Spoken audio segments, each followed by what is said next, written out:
เชเดบานนี่พี่น้องเอ้ยแหละพี่น้องเอ้ยเนาะกินทานนำแสนหนึ่งบานิวโดยนิ้วบ่โดยคนได้มาสุดมาสวยเด้อหลานเด้อให้มึงหัดยัดเอามาไปงัดใส่ชีวิตเด้อโดยคนเป็นสวยมาสวยทางบานิวกับบ่เตียงสิเดินทางไปหาเค้กที่ว่าเฮาว่าไว้เลยพี่น้องเอ้ยเนาะว่าวัน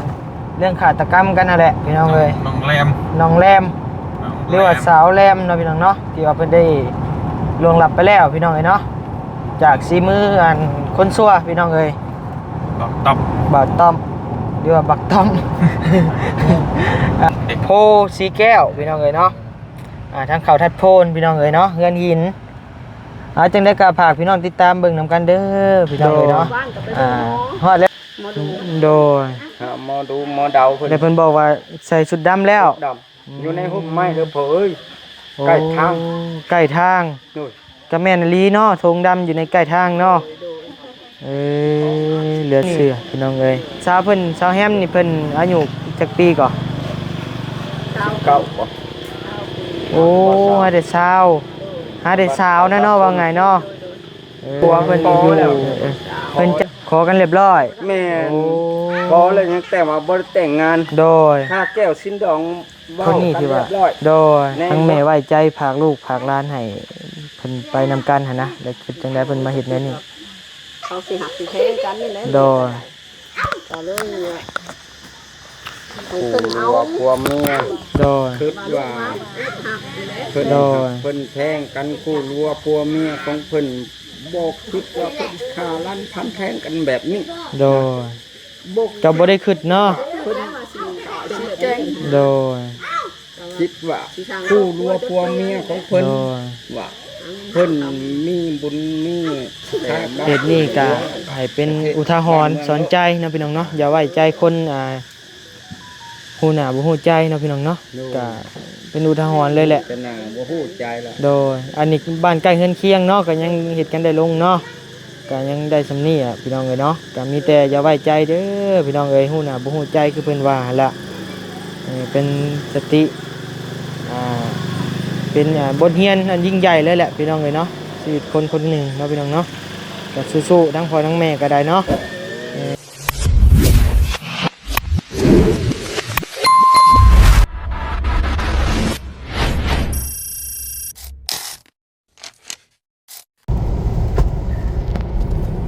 พี่น้องเอ้ยเนาะบัดนี้มาอยู่ในรถในล่างเด้อพี่น้องเด้อบัดนี้เนาะรถล่างก็คุ้นอยู่บ่พี่น้องเอ้ยเนาะ อยู่รถบ่เตียงพี่น้องเอ้ยเนาะดีเด้อพี่น้องเด้อตัดภาพมาแต่นครหลวงเพิ่นก็ได้ ยาวเลยยิงยาวเลยพี่น้องยอมใจอยู่บ่นิ้วนี่พี่น้องเอ้ยเนาะยอมอีหลีรอนี่โอ้ยบ่ได้เข้าฮอดบ้านเลยบ่ได้แวะฮอดบ้านเฮือนกายลูกกายเมียมันเลยโพดโพยังวะนี่แหละเขาพี่น้องเอ้ยเนาะยอมอยู่ยิงยาวมาแต่นครหลวงมาใกล้เฮือนมาอีกสิเข้าฮอดอันอีหยังเมืองเซบุทองเมืองเซบุทองเนาะข้ามมา2เมืองข้ามตรงเมืองมาเลยข้าม2เมืองปทุมพรแล้วก็จำพรโดยจำพรแล้วก็เซบุทองอยู่ไทยเพิ่นอำเภอเนาะแม่อำเภอข้ามมา2อำเภอไปดังเลยตอนนี้ก็พี่น้องก็อาจจะงงเนาะว่าสิพากันเดินทางไปใส่ทางบ่นิวกับบ่เตียงสิเดินทางไปหาเค้กที่ว่าเฮาว่าไว้เลยพี่น้องเอ้ยเนาะว่าวันเรื่องฆาตกรรมกันนั่นแหละพี่น้องเอ้ยน้องแรมหรือว่าสาวแรมเนาะพี่น้องเนาะที่ว่าเพิ่นได้ล่วงลับไปแล้วพี่น้องเอ้ยเนาะจากสีมือคนชั่วพี่น้องเอ้ยบ่าวต้อมหรือว่าบักต้อม พี่น้องเอ้ยขอโทษขออภัยหลายพี่น้องเอ้ยกำลังสิไปเบิ่งครอบครัวทางฝ่ายหญิงเด้อพี่น้องเด้อเนาะที่เพิ่นได้ล่วงลับไปพี่น้องเอ้ยถามข้าวเบิ่ง โดยพอได้ไปกินทงกินทานน้ำเล็กๆน้อยๆเนาะไปถามข่าวพี่น้องเอ้ยนี่แหละเห็นจังได๋ซั่นน่ะมันเกิดแหละพี่น้องเอ้ยเดินทางมากับลูกพี่2คนพี่น้องเอ้ยมื้อนี้ก็ได้สิฮอดแล้วแหละพี่น้องเอ้ยเนาะฮอดทางเข้าแล้วแหละเนาะป้ายบ้านอย่าเกาะ โพสิแก้ว โพนสีแก้วพี่น้องเอ้ยเนาะเป็นทางเข้าผู้เด็ก โพสีแก้วพี่น้องเอ้ยเนาะทางเข้าทัดโพนพี่น้องเอ้ยเนาะเฮือนหินจังได้ก็ฝากพี่น้องติดตามเบิ่งนำกันเด้อพี่น้องเอ้ยเนาะฮอดแล้วแหละพี่น้องเอ้ยไปพอกันอยู่เฮือนอยู่ซ่านเพิ่นพุ่นแหละพี่น้องเนาะ เบิ่งน้ำกันเนาะ โดยนี่แหละทางเข้าพี่น้องเอ้ยบาทนี้เนาะเปิดคลิปเปิดภาพมาอีกในบัดนี้พี่น้องเอ้ยเนาะทางบานิวก็มาฮอดแล้วเด้อพี่น้องเอ้ยเนาะมาฮอดเฮือนฮอดซ่านของภายยิงนะผู้ที่เพิ่นถูกฆาตกรรมเสียชีวิตไปนั่นแหละพี่น้องเอ้ยเนาะน้องแล่บ่น้องแล้วบ่น้องหยังพี่น้องเอ้ยเนาะจังหน่อยจะเข้าไปถามกันอีกเทื่อนึงนะพี่น้องเนาะเอาณตอนนี้ก็มาฮอดมาถึงเลยเด้อพี่น้องเนาะอันนี้ก็แม่นเฮือนเฮือนเพิ่นนะพี่น้องเนาะเฮือนกกเฮือนข้าวพี่น้องเอ้ยเนาะมากับบ่าวเตียง2คนบ่าวนิวก็ได้นะพี่น้องเนาะตอนนี้ก็เดี๋ยวทางบ่าวนิวสิเข้าไปกินทานนำนะพี่น้องเนาะไปถามข่าวก่อนพี่น้องเอ้ยจักเล็กจักน้อยนะพี่น้องเนาะโดยทางบ่าวเตียงก็ยังลมกันกับเพิ่นอยู่นะพี่น้องเนาะจากทางแม่เพิ่นกับพ่อเพิ่นก็เดี๋ยวจังหน่อยบัดนี้สิเข้าไปถามเบิ่งเนาะเป็นจังใดมาจังใดนะพี่น้องเนาะพอฮู้ข่าวแล้วเป็นอาการจังใดนะพี่น้องเนาะไปพี่น้องเอ้ยต่อพี่น้องสบายดีเด้อพ่อเด้อพ่อโดยสบายดีเด้อสบายดีโดยอันนี้แม่นพ่อน้องแล้วเนาะบ่ถึกพ่อกะว่าลงลืมหมดจักเลยโดยลงหน้าลงหลังผิดลงทางแล้วโดยใช่ผู้ใดอันเป็นแม่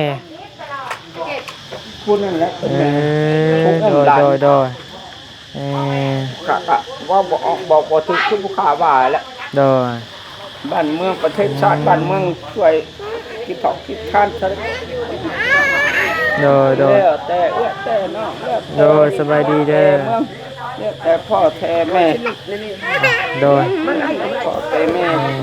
ท่านนำโดยแต่อันนี้ทั้งแม่เนาะอันนี้เนาะโดยอันนี้ไม่เท่า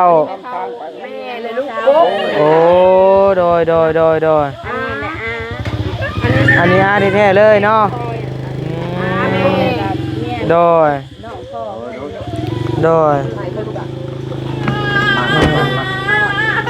นี่ร้านกันเนาะอันลูกเอ้ยผู้เสียชีวิตบ่โอ้โดยแม่เพิ่นนี่บ่ได้อยู่น้ำเนาะอยู่ไทยคือกันโอ้โดยเป็นหลังน้องแหละอันนี้เพิ่นนี่ก็บ่มีคือกันเพิ่นก็อยู่ในหน้าอยู่กันกับแม่นี่แล้วแต่อะไรก็ทำใจเนาะมันเกิดไปแล้วเนาะแม่เนาะทำใจหั่นแหละโดว่าแล้วไผก็คือกันเลยเนาะแต่ว่าคนละอย่างบ่อยากเห็นแหละโดสบายดีเด้อบ่เตียงมา2คนพี่น้องเอ้ยเนาะกินข้าวโดยเอาก่อนสิกินข้าวกะเดี๋ยวสิขอกินทานน้ำจักเล็กจักน้อยเนาะก่อนเล็กจักน้อยโดยเอาคันมาหน่อยใช่ให้จับให้มาใช้ได้บาทนี่พี่น้องเอ้ยแหละพี่น้องเอ้ยเนาะกินทานน้ำแค่นึงบานิวโดยนิ้วบ่โดยคนได้มาสุดมาสวยเด้อหลานเด้อมึงหัดยัดเอามาไปงัดใส่ชีวิตกันเด้อโดยคนเป็นมาสวยมาสวย ถอนสัมภาษณ์เด้อลูกเอ้ยบ่ให้มีความ สุขความเศร้าหยังบ้านเมืองเมื่อช่วยพ่อก็เคยขบหน้าพ่อตาก็เห็นมีคนมีอยู่พ่อก็ ขายอะไรก็ขอ มีคนมาช่วยส โด นุก ย รถเพิ่นขาดดูดู สาธุ เกิดสวรรค์ชั้น พี่ ฟ้า น้อง สา เนาะ ธุ มากินทานน้ำเล็กๆน้อยๆพี่น้องเอ้ย บ่ให้เป็นลวกเป็นใหญ่น้ำพ่อ โดยอันนี้ทั้งแม่เนาะอันอายุประมาณกี่จักปีแล้ว 40 40เพิ่นน่ะชาปีได้ โอ้ผู้เสียนี่อายุ20ปีโอ้ 40 50นี่แหละ โดยทั้งพ่อดิ 53 โอ้โดยมาได้เลยเดี๋ยวจับเองก็ได้ ไปลงดู ครับ ไปใส่ลูก โดยเพิ่นฮู้อันทั้งแม่กับพ่อฮู้ข่าวเพิ่นเสียชีวิตตอนประมาณจักมื้อละ วันที่22บ่ค่อยไปหาซอกหาน้ำแพะอ่านน้ำหมดน้ำมองเป็นวัดที่เขาเอ็ด อืม 22บ่ โดย หาซอกหาน้ำหมดน้ำมองมาในซอกหาอยู่ไสก็ไปเบิ่งหมออยู่ไสแล้วก็มีแต่ว่าลูกนี่ใส่สุดดำใส่สุดดำอยู่ได้ห่มไม้เด้อพ่อเอ้ย โดย ผูกขาว่ะ หมายถึงสุดดำนี่ก็ ตา สิ ยแล้ว อืม มาแล้วแม่นเป๊ะ อยู่ในธงดำเนาะ ว่ว่ใส่สุดดำว่ะ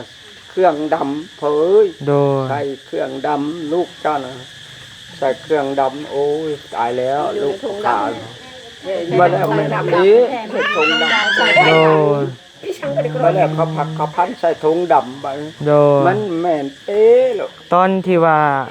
ฮู้ข่าวว่าลูกตัวเองเสียชีวิตนี่คิดแน่ใด คือออกชอบบอกเขาเลย จะเมื่ออีก ให้น้องเพิ่น เขาพ่อกับ ไปอยู่กับผู้อื่นได้บ่มีคนเอาได้บ่อืม พ่อกับว่าตายครึ่งหนึงแหละพ่อ อืม เป็นบ้าครึ่งหนึงว่าชัดซะ โดย พ่อนะว่าบ่ถึกอ่ะพ่อนะก็ลงติดลงได้กับแม่ โดย ขอโทษขออภัยนะลูก เนี่ย นะ เชิญทางนี้นะมาผมมาอืมโดยคือฮู้ข่าวแล้วก็คือบอกซอกบ่ข่าวเลยเนาะเออประมาณจักมื้อเพิ่นจังได้หาศพเห็น มือที่10อาจเศร้าศพเบิ่งหมอตอนแรง5โมงเลยเขามาบอกว่าเห็นลูกแต่ละลูกเจ้าเสียชีวิตแล้วลูกนึกเนี่ยมันแจ้งบอกว่าลูกเจ้าเสียชีวิตแล้วลูกเอ้ย โอ้ จะมาต้นแร บอก ลูก โดย ว่าบอก ก็สิได้ไปเบิ่งหมอนี่เฮาอันติดต่อบ่ได้บ่ ด้วย เอ ติด อ ต่อบ่ได้บ่มี บ่เห็น เบอร์บ่มีหยัง ติดต่อบ่ได้แล้วก็บ่ลูกก็ว่าบ่เห็นน้อง โอ้ แล้วก็พากันคนพาหา โดย บ้านก็ไปเบิ่งหมอดู โดย หาหมอดูหมอเดาเพิ่น แล้วเพิ่นบอกว่าใส่ชุดดำแล้ว ดำอยู่ในห่มไม้เด้อพ่อเอ้ย โอ้ ใกล้ทาง ใกล้ทาง นู่น ก็แม่นอีหลีเนาะธงดำอยู่ในใกล้ทางเนาะเออเหลือเสือพี่น้องเอ้ย ในห่มไม้เด้อพ่อเอ้ยใน โดย ทงดำเสือดำแบบว่า เสื้อดำน่ะมันใส่ชุดดำ โดย ใกล้ทางเด้อลูกกัน โดย นั่นลูกเจ้ายังบ่ได้เสียชีวิตดอกพ่อเอ้ย ทางสาวเพิ่นนี่สาวเพิ่นสาวแฮมนี่เพิ่นอายุจักปีก่อ เก่าบ่ โอ้หาได้สาวนะเนาะว่าไงเนาะเออเพิ่นจากบ้านจากเมืองไปอยู่ฝั่งไทยประมาณจักปีแล้วแม่ 5 ปี นู่น โอ้ ปีที่ห้า ไปสู่เวียกสู่งานเนาะหาเลี้ยงครอบครัว โทรมาแต่ละเทื่อพ่อเอ้ยจะอยากหยังจะกินเลยเพราะจะอยากหยังให้สั่งไว้ให้ โดย พ่อบ่กินหยังดอกปู่เอ้ย อืม เขาเป็นห่วงน้ำเจ้าพ่อเอ้ยเจ้าน่ะป่วยหลายโซหลาย โดย ภาษาไทยเขาห้องว่าป่วยเขา โด พ่อย ก็บ่จักแม่ว่าบ่ แล้วบัดนี้ทางลูกอยากถามว่าเรื่องซากศพนี่สิเอากลับบ้านมาแนวใดสิเอาเป็นศพบ่หรือเป็นดูก เป็นดุเอาเป็นดุ เอาเป็นกระดูกเลย ดุ โอ้แล้วบัดนี้การเคลื่อนย้ายอันกระดูกนี่เฮาสิเคลื่อนย้ายแนวใด พ่อกันยังว่าบ่ถึงยังบ่ฮู้ช่องทางเนาะ ดูยังบ่มีผู้ให้หัวคิดปัญญาหยังเลย โด ยัง ย บ่มีไผว่าสิคอยประกอบเนี่ยคิดเนี่ยเห็น โดยและณตอนนี้น่ะเพิ่นได้ยังบ่ได้ เผาแล้วบ่ ยัง ยังบ่ได้เผาเลย โดย ยังอยู่ในอันการดำเนินคดีอยู่ โดย ยังค้นหาเนาะตอนนี้สักศพเพิ่นนี่เก็บมาครบหมดแล้วบ่ น่าสิยัง น่าจะยังอยู่ หนึ่งสิ้น โอ้ น่าสิยังเพราะว่าลูกก็บ่ได้โทรมา สิ้นหนึ่ง โดย ยังสิ้นหนึ่งสิ้นแขนของสิ้นนะ โดยจังได๋ก็สู้ๆเด้อพ่อเด้อแม่เด้อเนาะ ให้พด สู้ๆ พดบอกว่าสิเอากระตุ้นแทนใช่ โดย ผู้ขา โดย ว่าออกบอกบ่ถึกคือว่า ก็เรื่องน้ำส่งกระดูกมานี่ก็ยังบ่ฮู้เนาะยังบ่ฮู้ช่องทางเลยเนาะ แม่ โดย ถ้าว่ามีผู้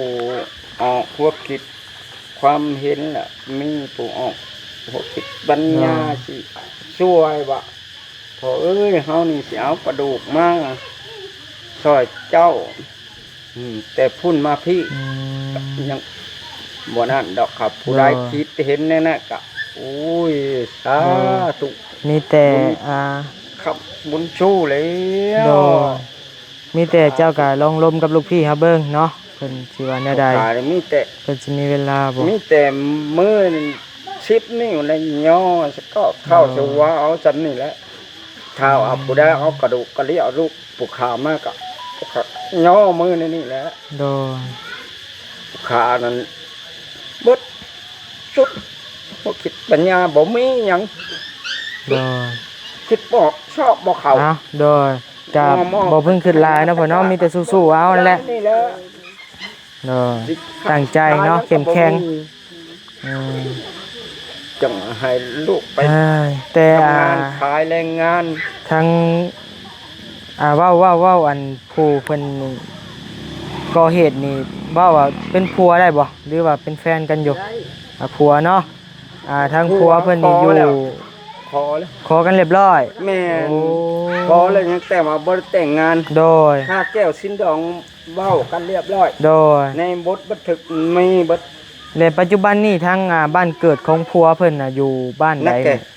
ฮะ นักแก่หนึ่งสุข บ้านนาแกขึ้นไปนี่บ่ โอ้สุขเสริม ใกล้ๆกันนี่ โดย โอ้ยพี่น้องเอ้ยเนาะโดย นักแก่สุขเสริม โดยตอนนี้กับครอบครัวเพิ่นก็ยังอยู่พุ่นบ่พ่อแม่เพิ่นก็ยังเพิ่นก็ฮู้ข่าวแล้วบ่ เมื่อวานเนี่ยบ่ลงเพิ่นมา เพิ่นก็มาเฮือนเฮาอยู่บ่ น้อง โอ้ เพิ่นมาอยู่มื้อซื่นน่ะบ่ โดย มื้อซื่นน่ะเพิ่นมาอยู่ โดย เพิ่นมา และ ยามอยู่เพิ่นก็ โดย นำ และทั้งพ่อกับแม่นี่คิดได้กับว่าลูกเคยคนนี้ที่ว่าทั้งแม่ไว้ใจฝากลูกฝากหลานให้เพิ่นไปนำกันหั่นนะแล้วคิดจังได๋เพิ่นมาเฮ็ดแนวนี้ เขาสิหักสิเทกันนี่แหละ โดย ก็เลยเนี่ย ผัวเมีย โดย คิดว่าเพิ่น โดย เพิ่นแทงกันคู่รัวผัวเมียของเพิ่น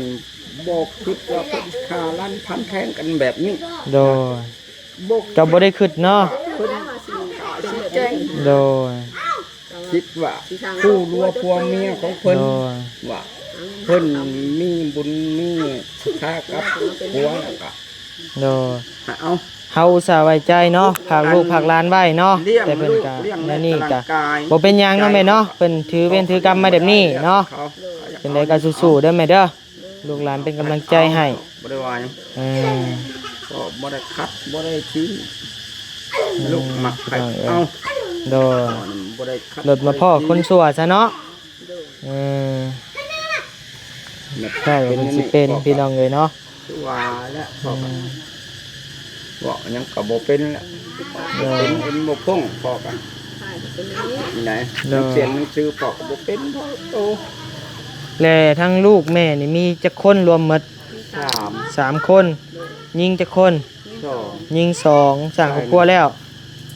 สั่งหมดสองครับ สั่งหมดสองเลยกะ ผู้นี้ยังบ่ได้ไหวยัง ผู้ชายนี่เด้ผู้ชายเป็น ผู้ชายยัง ยังบ่ แม่ โอ้โดยโดยโดย ปุ๊บยัง ยัง โดย ยังโสดอยู่ยังบ่ได้เอาเมีย โดย กะคาดเพิ่นสิเป็นเนาะแม่เนาะ เอาเมียคือบอก มาชาติเดียวก็ได้ เอาไปเล็กน้อยแล้วบ่ได้เอาเมียในบ้านในเมือง โดย เอาไปชั่วคราวซื้อ ก็มีแต่ว่าตอนนี้อันผู้ที่ดำเนินการเรื่องงานอยู่พุ่นก็มีแต่ทั้งอ้ายกับเอื้อยเนาะ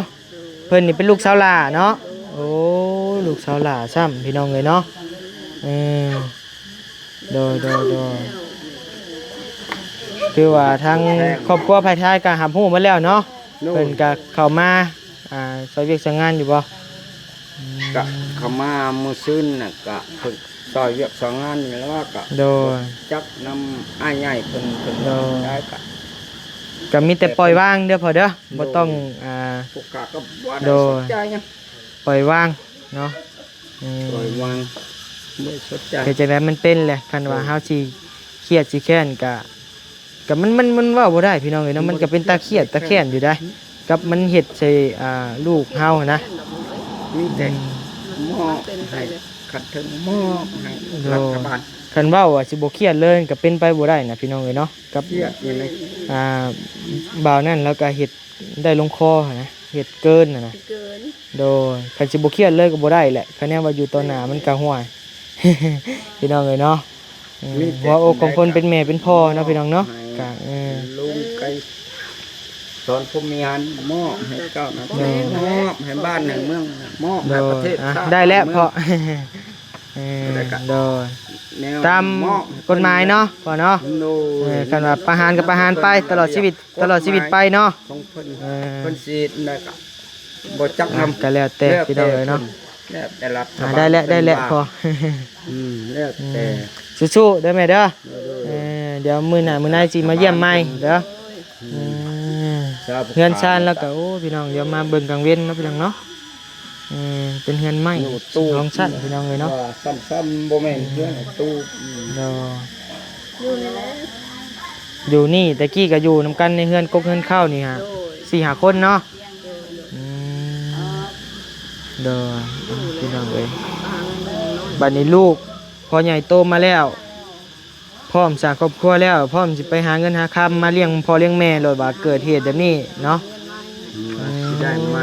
เฮ็ดไหมว่าสิเป็นต้นเป็นโตไปแล้วเป็น โดย เพราะว่า โดยสู้ๆเนาะ บ่ได้บอก กะตอนนี้ก็ยังบ่ฮู้เนาะว่ากระดูกเพิ่นสิมามื้อใดเนาะคะแนนว่า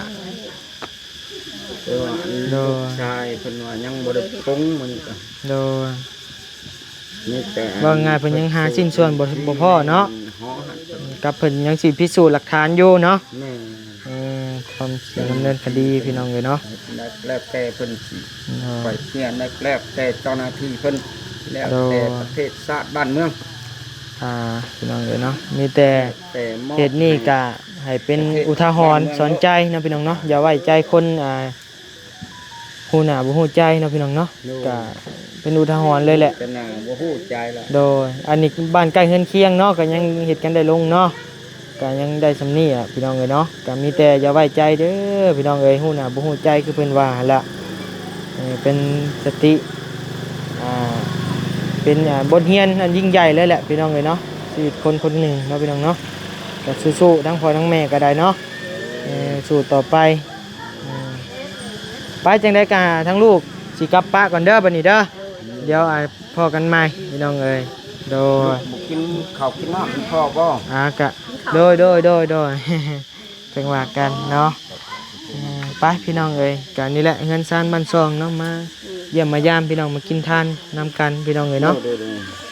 เห็นแล้วกะต้นได้พี่น้องเอ้ยเนาะมากับลูกพี่2 คนพี่น้องเอ้ยเนาะลูกพี่ก็ไปพักเลยไปกับไปผู้เดียวดงๆพี่น้องเอ้ยเนาะบ่ได้บอกกันจักที อย่ามาเนี่ยเนาะ บ่มีหมู่ลมหมู่หยังเนาะพี่น้องเนาะ เลย ไปโอเคเนาะพี่จังว่ากันโดย